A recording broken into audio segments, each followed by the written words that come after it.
So at the time of posting this video, it's the month of June, commonly known as Pride Month, a month to celebrate the many identities within the LGBTQ+ umbrella. But for some people under this umbrella, celebration is not the first thing that comes to mind. Hi, I'm Shirley, and you might not know this from how much I post about being a lesbian. This is my first full Pride Month after realizing I'm a lesbian. Spoiler alert, but my story's kinda gay. But alas, I was gay all along. Who would have guessed? But when I first realized I was a lesbian 3 years ago, I was not happy about it. I didn't dislike lesbians at all. Heck, some of my closest family members were my lesbian aunts. And I very much considered myself an ally even before I started questioning my identity. But for some reason, the idea of me being gay felt wrong. Like it was okay for everyone but me to be a lesbian. It took me a while to accept it before I could get to the point where I can casually talk about it now. So for today's video, I'm going to talk about some tips that help me accept my same gender attraction, and hopefully, if you're in a similar place to where I was, some of these tips might help you out as well. If this video helps just one person become more accepting of themselves, then it was worth making.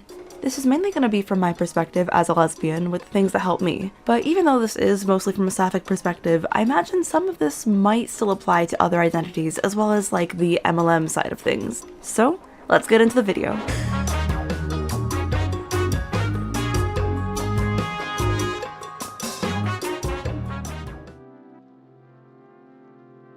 As simple as it sounds, the main thing that's helped me the most is representation.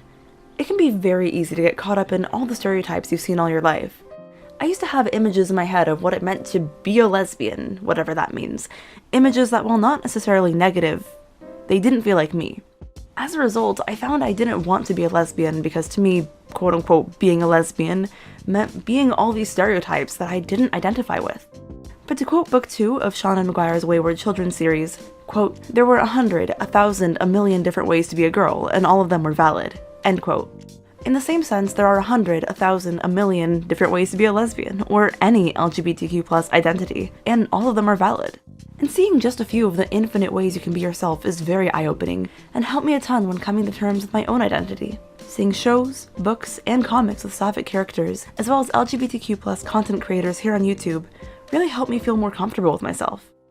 Within the first month of realizing I was gay, I watched the entire She-Ra 2018 reboot on Netflix, all 5 seasons, and while that show has many areas it can improve in, seeing 3 canonically lesbian couples who were all depicted differently was something that helped me feel more comfortable with myself.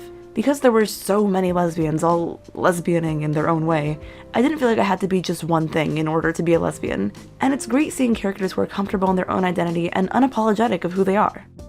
Whenever I'd get the occasional bout of internalized homophobia, my main prescription would be more positive sapphic representation.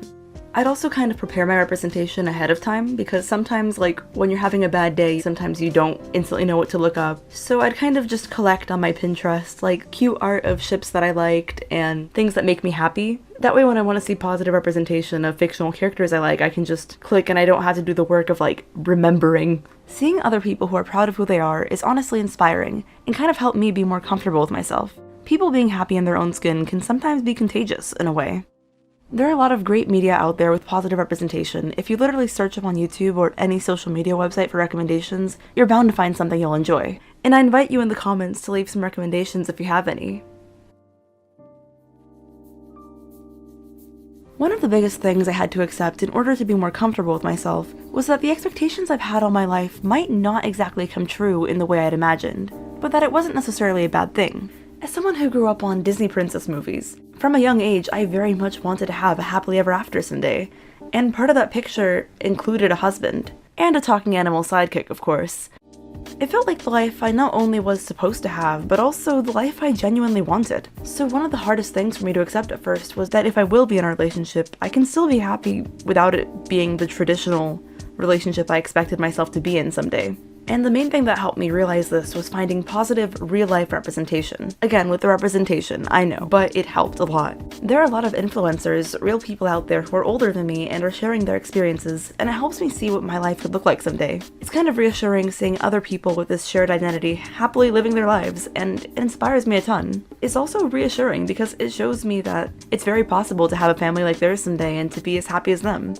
Growing up, I saw a lot of positive representation just in the community I lived in of straight people who are living together and being happy, but If you don't see as much of it in your day-to-day life of queer people, seeing that on the internet can really help you with realizing that you're not alone and that this life that you want to have is very much possible.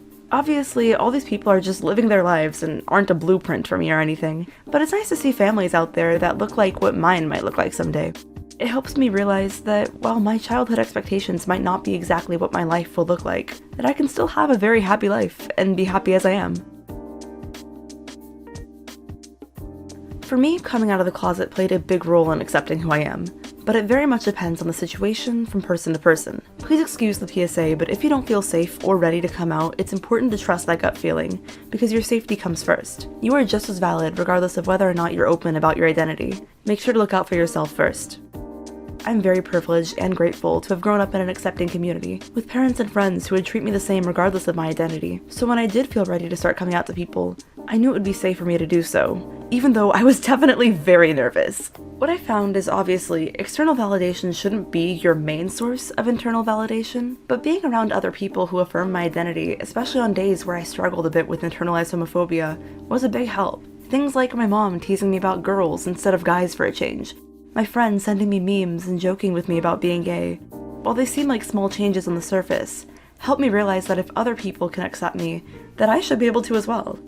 Sometimes finding places where other people affirm your identity can be hard, especially if you don't really have people like that in your day-to-day life.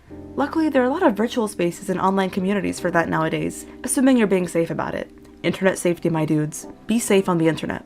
From subreddits to even just lurking through comments on other people's YouTube videos, it can help a lot with feeling less alone. If you want a great YouTuber for that kind of thing, I highly recommend One Topic at a Time. OT has a lot of videos where he goes through memes on different LGBTQ+ subreddits, and he has a contagiously positive energy that carries over into his comment sections and the community centered around his channel. It's usually just a fun time where everyone's joking in the comments and being silly and hyping each other up, a place where you can be with other people who relate to this shared identity. One of the big things that helps me with things like internalized homophobia is realizing I'm not alone. I'm not the first person in the world to be gay.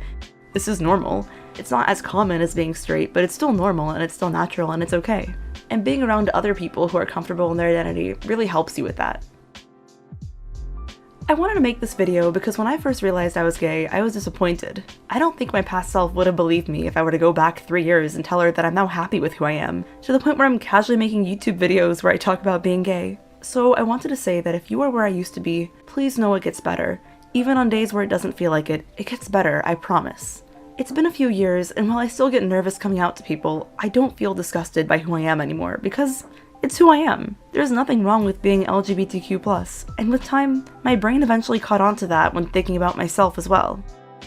I know this video was a little sappy for Pride Month of all months, but I wanted to make this video in case it'll help anyone, as sappy as it is. For those of you who don't know me, my videos are usually way less sappy than this video. I usually just make memes, art challenges, animations, and videos that are borderline shitposts, like Papa's Pizzeria crossovers with other fandoms. And if that sounds like something that might be up your alley, the subscription button's right there, but I just want to warn you that my channel is more shitpost than sap post. Well, I really wrote this script and decided to record it. My channel is more shitpost than sap post. I guess you could say I put the sap in sapphic. Anyway, thanks for watching, be kind to yourself, and happy Pride Month to all of you celebrating. And until next time, I'll surely see you around.